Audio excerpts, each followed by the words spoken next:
The Harley Davidson Motor Company has been manufacturing motorcycles since 1903. Now, here to talk about this fabulous company are Willie G. Davidson, grandson of one of the founders, and Tom Bolfert, Director of Archives for Harley Davidson. They're my very special guests next on I Remember Milwaukee.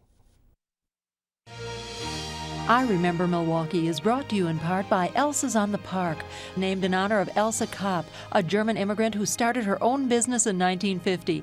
Elsa's on the Park has been serving Milwaukee since 1980.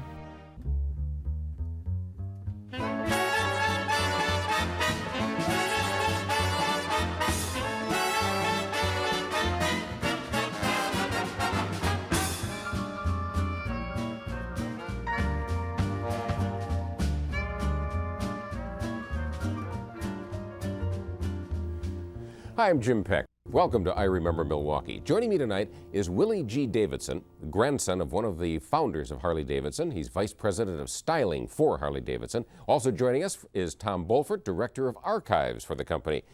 1998 marks the 95th anniversary of this great company. It all started with an idea to take the effort out of bicycling. Take a look.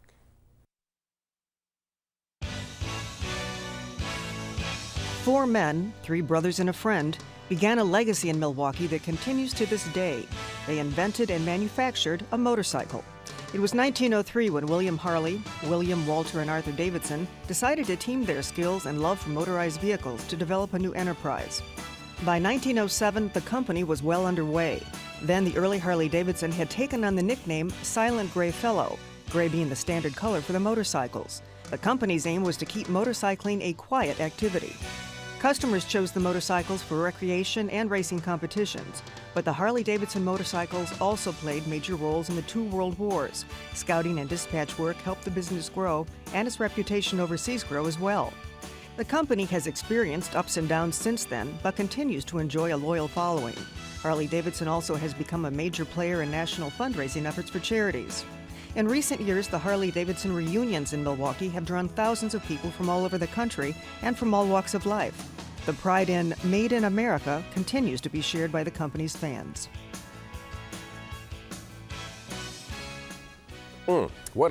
Excuse me for being enthusiastic. I just, like everybody in this city, I'm a great Harley fan. It's infectious. It is. Tell me, who were the original Harleys and Davidsons?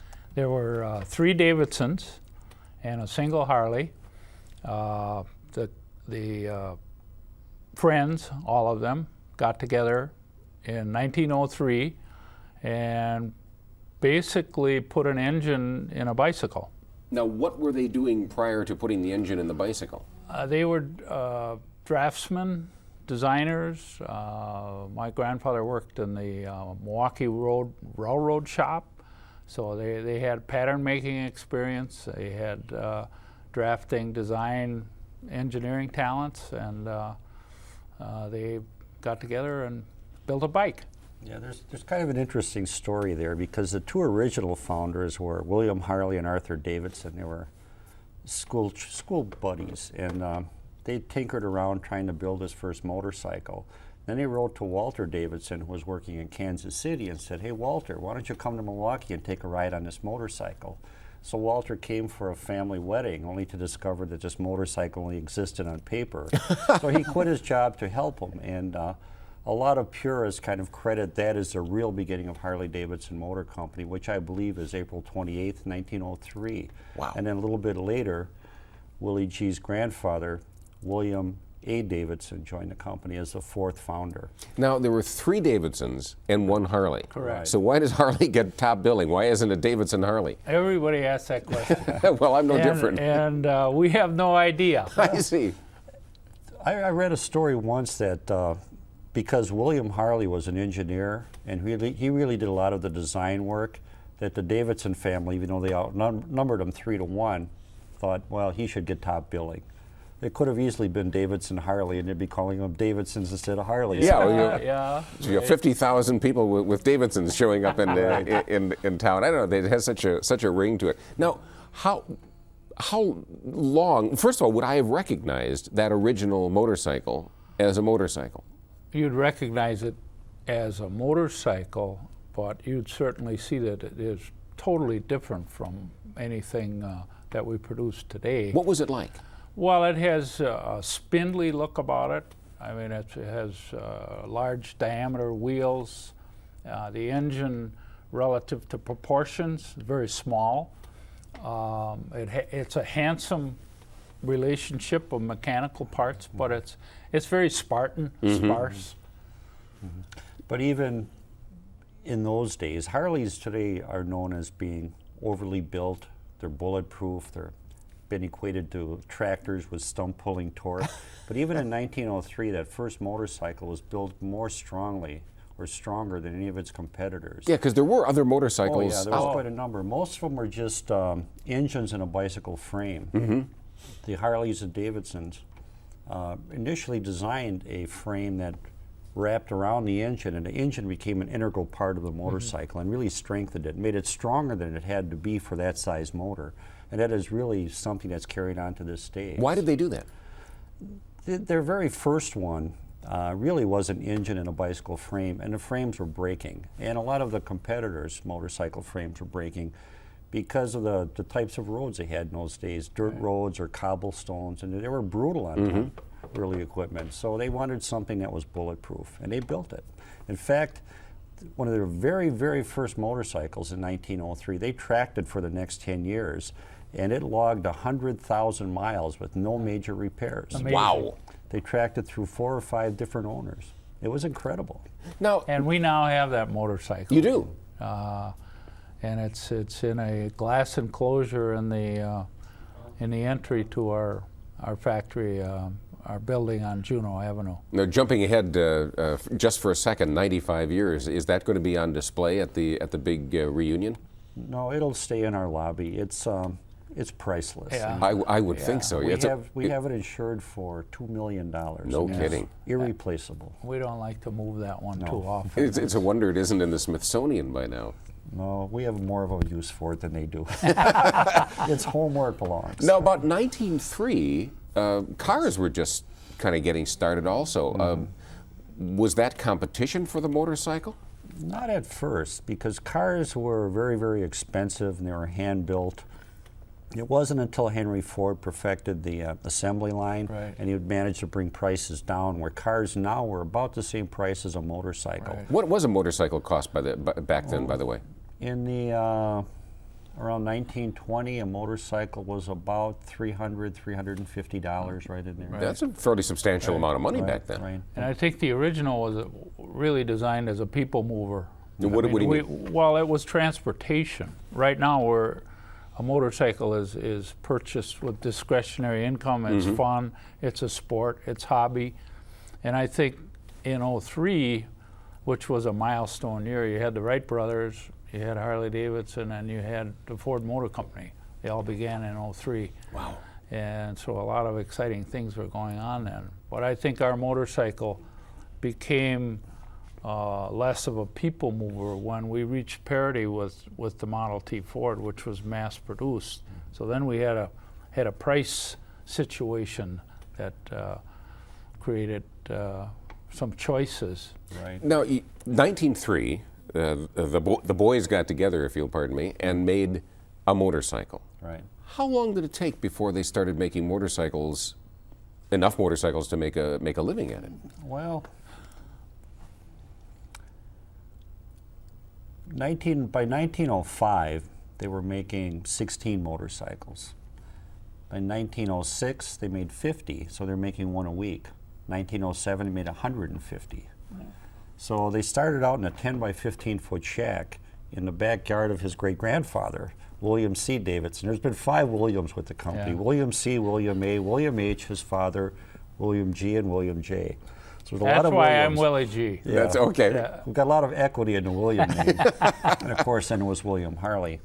But their first factory was a 10 by 15 foot shack, and they built their first couple machines. And they doubled the size to a 10 by 30, and then it got a little bit bigger after that. And in 1906 or 07, we moved to our present site. The original factory was where one of Miller Brewery's new buildings are on Highland. And in 1906 or 07, we bought the land where we currently are, which was, it's on Juneau, but it used to be called Chestnut Street in those days. And they built a factory, and in less than a year they tore it down, built a bigger one. Less than a year, tore it down. Sometimes they were tearing it down as they were building it. And our current building was started about 1912. But in the same location. Same Yes. location. Yes. We are a Milwaukee company. Right. 100%. Right. And we were talking just before we went on the air that some of your people stay with you for a long time. You were Oh, telling me about yes. one fellow who Yes, retired. Yes, there was a fellow retired in the early 80s, Joe Geiger. Remember Geiger. Joe? Sure. Sure He do. started out as the secretary, the male secretary to, I think, Arthur Davidson, when he was 18 or 19, and he worked there for over 63 years before he amazing. retired. Wow. Incredible. Incredible. And we just had someone retire, I think, a few months ago who had put in 50 years. Well, Rolly, who was in our electrical department, Yes. 50 years, still going strong. That's right, Doesn't he's still have in- any idea of leaving that great You company. just won't let him out. And he rides and his he motorcycle. wants to stay. And he rides a which is motorcycle. great. To Oh, work, yeah. yes. Now, is that common, by the way? Do a lot of the people who ride oh, bikes? yeah. Absolutely. Is it okay to call him a bike? Sure. Oh, sure. Yes. Sure. I don't want to get anybody No, we're fine. angry with me. Now, I thought one of these would be the person I heard referred to as the silent gray fellow, but that's something else, isn't it? That was early history. What's that? That referred to a color and the fact that they were quiet in that time frame, and so that was a fond marketing name of our early model. Now, that is not something on which a premium is placed now. The quietness of it. I mean, you think of a Harley, you think of that particular sound as you do that to the gas. Well, I think there's three things about a Harley Davidson that are near and dear and mean a lot to the customers and enthusiasts, and that's look, sound, and feel. And anybody who's ridden a Harley, spent time on one, will completely understand what I'm talking about. Did you grow up riding Harleys? Yes. How old were you when you had your first one? I was 14. Wow. And Everybody in your school must have been green with envy. yeah, I think there were a lot of green people. I would have been. A 14-year-old with a Harley, what was that like? Well, it's been a great ride my entire life. Were you careful? Yes, I'm Damn. in good shape and have a lot of respect for the product, and it's been, as I say, a great ride all these years. Harleys went to war in World War I. How did that happen? What were they like? What got developed out of it? Well, that was an interesting time.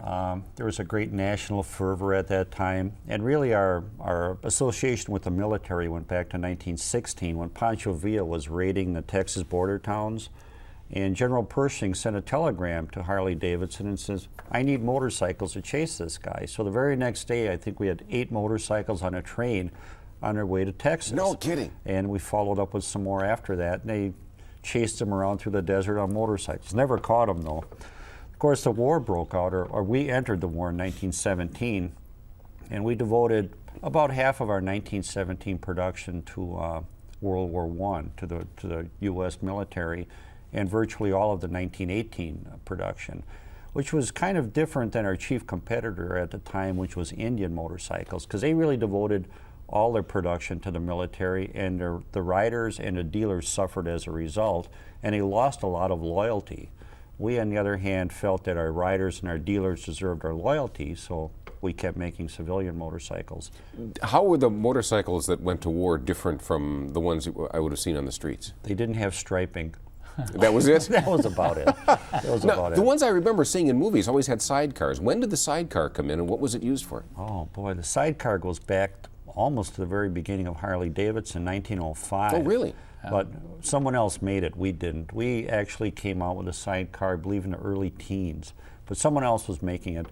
We came out in 1903 with our first motorcycle, basically, but the aftermarket started almost the same time we did. Right.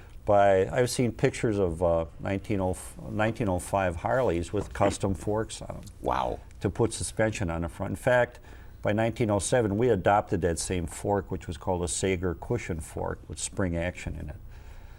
Now, the Harleys I've seen pictures of in the military had machine guns on them. There were special specifications for different models for the Army, and So we had all kinds of bulletproof panels and different sidecars and different lighting and colors and all sorts of When you look at devices. somebody riding a Harley and you see him riding a sidecar, do you consider him a wimp? No, I just think Just between the two of us. As long as they're out in the wind having a good time, one-on-one with nature on that open vehicle, any way they want to ride it, with or without a sidecar, it's fine. I hope as long as they have a big smile and they're enjoying it, that's great. Obviously, you've never ridden a bike with a sidecar. It is not as easy as you think. It's Really? harder, it's harder than a solo motorcycle. I was wondering about that because the balance always seemed very strange to me. The balance is there, but it exerts different forces on the motorcycle. And with the motorcycle, if you go into a curve, the bike leans into it. Right. With a sidecar, it leans out. And the sidecar, if you go too fast into a curve, actually lifts off the ground. And if you turn to the left, the sidecar digs in. So all the handling changes. It's a difference between a sports car and a truck to some degree. What did you say? Still fun though. It's still fun. It's still a motorcycle, but it's different. Still fun. But you'd want somebody sitting in that sidecar for ballast, I would Right. think, if no other reason. You Right. don't want to drive that around empty. No. Now, when did the police start using motorcycles? Oh, that goes back to way about back. 1908. I think the Detroit Police Department was the first to use Harleys. No kidding. Yeah. Until I got ready for the show, I had no idea that things went back that long. Yes. The history is very convoluted. There's a lot of side roads and paths and dead ends. As you'd expect with a motorcycle, of Right. course. I mean, 95 years strong. We've made literally 1,000 different models perhaps in that time period. And if you roll in colors, I mean, tens of thousands of different models. Have you made any mistakes? Never. Really? Willie, I don't know. You were Well, thinking I about think that. I think the important thing about our company is that we had management that was they had knowledge and they were riders and they knew the market and they made more right moves than wrong moves. I think certainly they made mistakes, but I think this company has survived wars and depressions and ups and downs, economic situations, and it's a great credit to the individuals who started it and the subsequent management teams to survive all of these things. 95 years, when you consider the number of major companies around that can even think about that longevity, you're talking about a pretty rare animal, and we're very proud of that. Were you raised to go into this business? No, my father was never like that. No. He recognized that I had an interest, and the door was certainly open. My interest has always been the world of design, and I'm responsible for the way our vehicles look. But I had that interest early in high school. I went to design school on the West Coast, and I worked for a number of different design houses before I joined HD. So it wasn't an open door with my name on it, but I have to say I'm glad I made the choice to join the company. It's been a great time. So are we. Yeah, thanks, man. You mentioned, we'll have a group sing in just a minute here, yes. You mentioned the Depression. It must have been very, very difficult. How did Harley Davidson handle the Depression? What happened and how did you get through it? Well, the sales certainly plummeted, and it was kind of interesting because in our great collection of early Harley Davidsons, there's a 1933 HD, which has the most elaborate hand-done paint job of a flying bird type shape, and then our name directly below it. And that was painted because we were in financial trouble and we had to spark the market with an exotic or a strong visual on the fuel tank. So you look at all our early models and they're olive drab and they're silver and gray and they're just our name, but all of a sudden this bird jumps out at you. Yeah. So, you know, that's Depression time. We were trying to spark sales with that design. If I could put that into perspective, in about 1921 we made, I believe, like 26,000 motorcycles, and almost 17,000 of those motorcycles had sidecars. And during the course of our history, there were about 150 U.S. competitors to Harley Davidson. 1933, which was the height of the Depression, the whole industry in the U.S. sold 6,000 motorcycles. We sold 3,700. And part of it So was... you were better than half of the entire market. Well, most of the companies had dropped out at that point. There was just a few companies left. But still, the whole industry was down to 6,000. And like Bill said, that very beautiful 33 with that Art Deco tank logo was part of it. Because up to that point, it was all olive green. And that was the first year we came out with two-tone colors as a standard option, or standard colors, with that very elaborate eagle's head. It's my favorite motorcycle. It's beautiful. Are there certain, and I hadn't thought of this till the second, but are there certain Harley, certain years that are more collectible than others? Oh, absolutely. Oh, sure. I assume that would be one. What are some of the other ones? There are certain milestone models. I mean, the first V-twin was in 1909. And you had more current motorcycles that the street names, you're probably aware of Knucklehead, Panhead, Shovelhead. I'd rather you hadn't looked at me and started with Knucklehead if you don't mind. When did the side thing start? The leathers and the I notice you're wearing a fabulous watch, and I assume that's a Harley Davidson watch. Well, it's a nice watch, and I wish our company had its trademark. Now tell me it isn't. Well, you can tell this show is not rehearsed, friends. But when did all that stuff start? I have photographs in my personal collection of early gatherings of riders. I think one of them's in front of Pikes Peak, and it's in the early teens. And they're all wearing these Harley Davidson jerseys, and they have the little cloth caps and goggles, and so we were really in the functional clothing business, I think, back at the beginning of time. Mid-teens at the latest. About 1913, 14, we really started getting into this type of thing, and it was horsehide jackets and the jerseys and little caps and gauntlet gloves, and later on riding puttees and full wool riding suits, herringbone riding suits, and canvas riding suits. And when did the leathers come in? Leathers really, back in the early 20s, late teens, they were like car coats, 3/4 length jackets, but they were horsehide, much heavier than they are today. The typical leather jacket, as everyone equates with a Harley Davidson rider right now, really came into effect right after World War II. A lot of the soldiers, mostly airmen, came back from the military wearing bomber-style jackets. It is a very functional jacket. It's short, it won't ride up, it's sleeve closures. It was a natural. So in 1947, we thought, hey, we can do that. So we did. So we've been making leather jackets ever since. Let's jump forward a little bit. 1993 was this huge reunion, the 90th anniversary. Right. Did you have any idea how big that was going to be?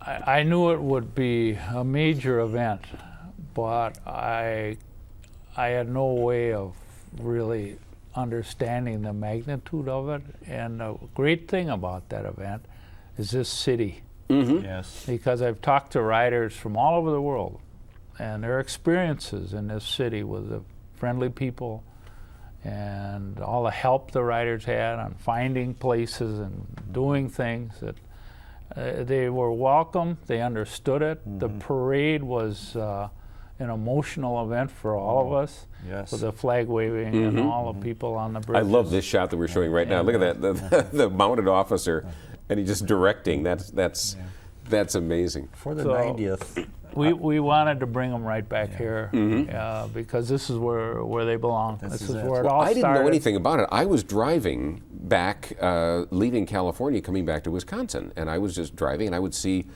bikers with Milwaukee or bust signs on their back or on the bike. I thought, what the heck is going on? And I came right in the middle of all that stuff. During the 90th, I was a grounds manager at the Summerfest grounds, and I am next week for the 95th as well. As we tape this, we should mention that, yes. I remember being there in the grounds when the gates opened up at 9 o'clock or so, and these bikers coming in, and tears were streaming down their eyes. They said, you know, we've never been any place where we've been greeted like this. This was incredible. People were having signs and they were hanging off the bridges, and these guys were crying. Oh, it was the sound must have been amazing. We're standing there and listening to these bikes come in. Now, quickly, because we have less than a minute now, and as we tape this in a week, the 95th will be here. Right. How many people are expected? 120,000. Wow. Easily. and that's maybe a low ball. And we're going to bring back thousands of riders. I'm riding with my family from Riverside, California, and we'll all be on beautiful new anniversary Harleys with hundreds, maybe thousands of riders behind us. Darn it, my invitation got lost in the mail again. I hate it when that happens. But there are people coming from different parts of the country. Are there groups coming in? There's routes throughout the perimeter of the U.S., and different executives are coming in from major points, and we're all going to convene here. And from more than 40 foreign countries as well. Yeah, that's the other thing, that Harley, of course, is a name that people recognize the world over. Right. Thank you so much, Tom, Willie. This has just been a delight. It's a show I've wanted to do since we started, and good luck to you, and we look forward to seeing the 100th anniversary. Well, thank you. And Thanks you can very tell, much. It was great. We have no loss of words with this company. I Remember Milwaukee is brought to you in part by Kopp's Frozen Custard Stands, where a portion of the Thursday's Child Flavor of the Day receipts is donated to the healthcare needs of the world's most disadvantaged youth. Kopp's has served Milwaukee area neighborhoods since 1950.